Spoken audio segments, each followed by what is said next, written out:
at some point you realize people are waiting on you for something, right? That they hope to get something out of a conversation with you, that they hope you can help solve their problems or give them happiness in some way. And I think that's okay, right? You do the same thing, obviously. It's a really rough concept for me to get over. Because I think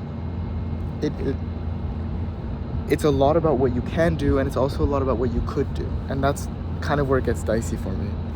Because we can do things with certain consistency, but also a lot of things we can't do with consistency, and we end up doing without consistency.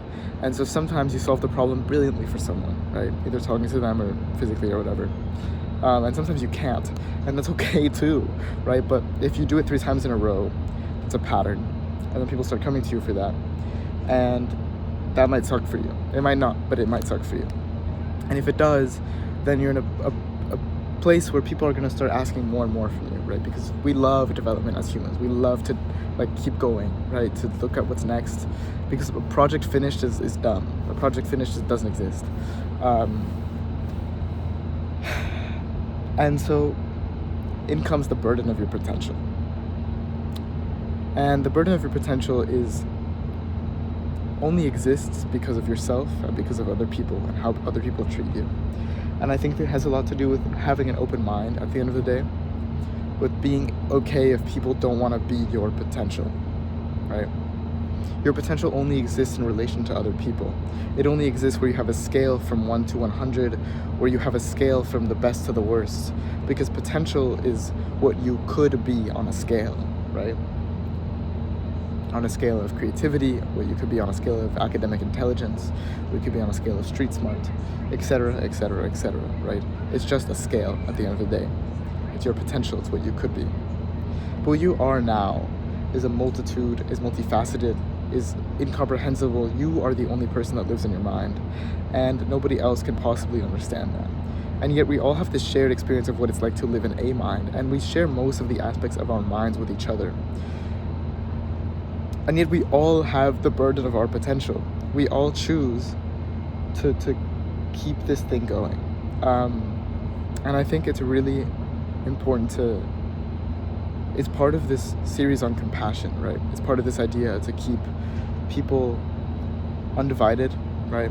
Together, to be understanding when people don't live up to their potential. Because I think when you're pushed potential onto, you have a problem. When you have potential and you realize it yourself, that's fine. But when you're given your own potential, when people estimate your potential and they tell you that you have to get there, that becomes a problem. It becomes a problem of autonomy. It becomes a problem of, why do you care if I do this, right? And I think in all of its validity, that's one of the most irrational things that humans do, right? Because 9 times out of 10, those people are trying to help you in some way. They're trying to tell you this is brilliant for you, right? This is where you could go, right? Especially I'm thinking of in a development in a sports academy context, it's very simple. It's very clear cut where people have potential and where people don't, where coaches think people have potential because they literally cut them out of the team when they don't, right? And this happens in all walks of life, but it's very clear in sports academies. And so that sports coach that cut you at age 7 doesn't know anything about your life, right? Just knows that you play sports. Maybe they developed a little bit of relationship with you at the end of the day, but they would probably be less likely to cut you off if they understood your whole life, right? If they understood your whole character, they'd probably be less likely to cut you off because your behavior, your skill is explained by those things, right? By the life that you live. And I think that's kind of what the potential is, because that will never happen. The coach that knows you very well, that knows you properly, I don't think is at a very high level, because they're gonna be empathetic, right? They're gonna care about you, or at least they're a very exceedingly rare coach. And one that isn't is more narrow-minded, right? Is simply looking to push out product, better players, per amount of time, whatever, right?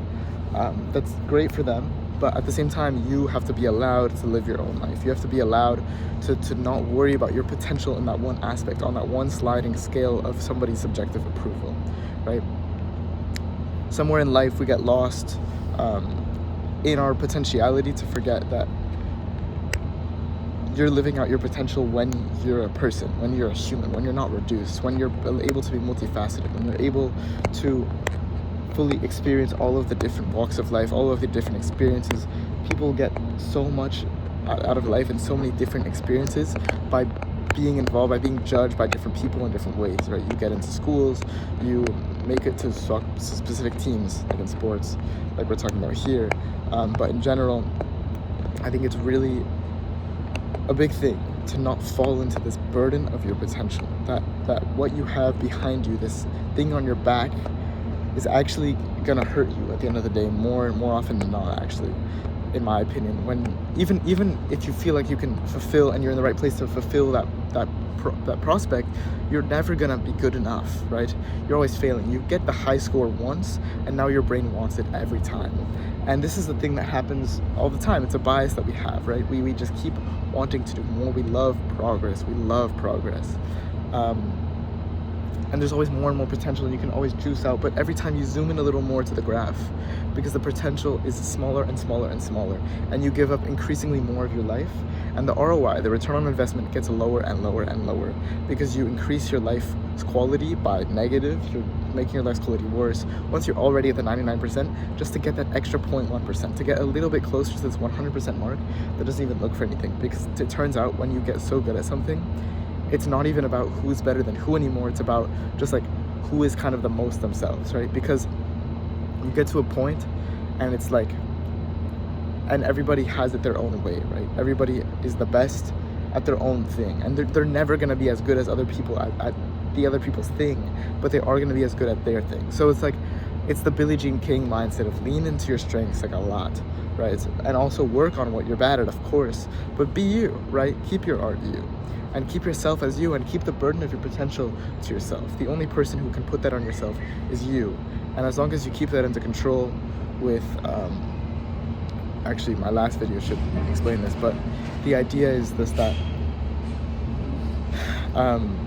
as long as you're compassionate with yourself, you know where you're coming from, you know what you want in your life, you're thinking with intentionality about what your plan is, then you can get to a place where you enjoy your life and you enjoy having potential, but it also doesn't destroy you, right? Of course, I'm not arguing for extremes here, but at some point there's a way where it becomes too much to have potential, and it's better to think about what you are right now, right? There's a difference between living in the moment and living now for the future, right? Of course, and we all inherently know that, but for some reason we still all do things that'll make us better later. Again, just like that, there's a golden mean. There's a point somewhere where it's good, but there's also a point where it's bad. So just a thought. See you next time.